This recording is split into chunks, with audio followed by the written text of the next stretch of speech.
Não é mais o Tomé, não é mais o Bartolomeu, não é mais o Felipe, não é mais o Tiago, não é mais o Pedro. É o Espírito Santo pela boca dos apóstolos. Por isso a igreja é chamada de apostólica. Porque nós seguimos aquilo que os apóstolos, imbuídos pelo Espírito Santo, deixaram para nós. E que foi conservado pela tradição. E que é ensinado e interpretado por meio do magistério. Nós nunca conversamos sobre isso, né, padre? Você acredita também que o homem não veio de uma ameba? Você acredita que o primeiro homem foi Adão, que Deus fez o homem com sua imagem e semelhança ali? O primeiro foi Adão? Eu acredito um pouco diferente do professor.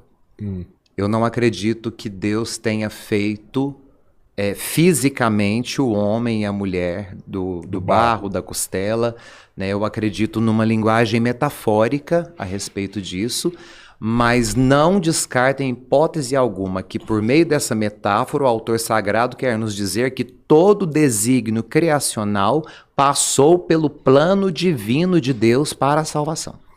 Então Deus quis. A forma como a humanidade compreendeu essa criação é a forma como o autor sagrado colocou no livro. Colocou na Bíblia. Então, um pouco diferente do professor, eu particularmente não acredito tanto que perguntei isso para o senhor, né? Então, de fato, para o senhor é a ideia de que Deus modelou o homem do barro, né? Desse Adam, do hebraico, que é literalmente terra, e que deriva a palavra Éden. Porque se você tira as vogais do hebraico, porque hebraico não tem vogal, você fica com as consoantes. Aí você coloca a vogal para designar a flexibilidade do que você está dizendo. Então, Adão e Éden são a mesma palavra. Um significa terra e o outro jardim. Né? Então, Adam, terra. Éden, terra florida, que é o jardim.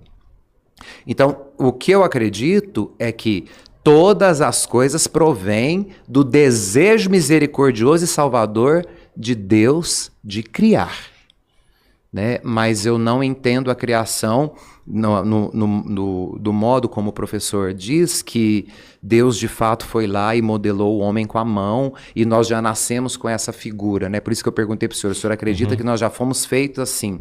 Né? Eu acredito que na pequena partícula da criação, que não seja uma ameba, tá, professor?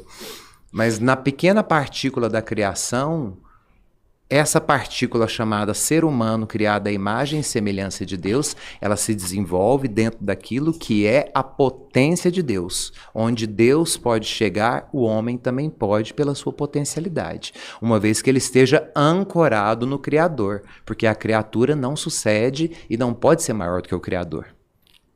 Né? A criatura sempre estará abaixo do Criador. Mas então a gente não vem de um homem único e uma mulher única especificamente, como a gente vê, por exemplo, em algumas imagens religiosas.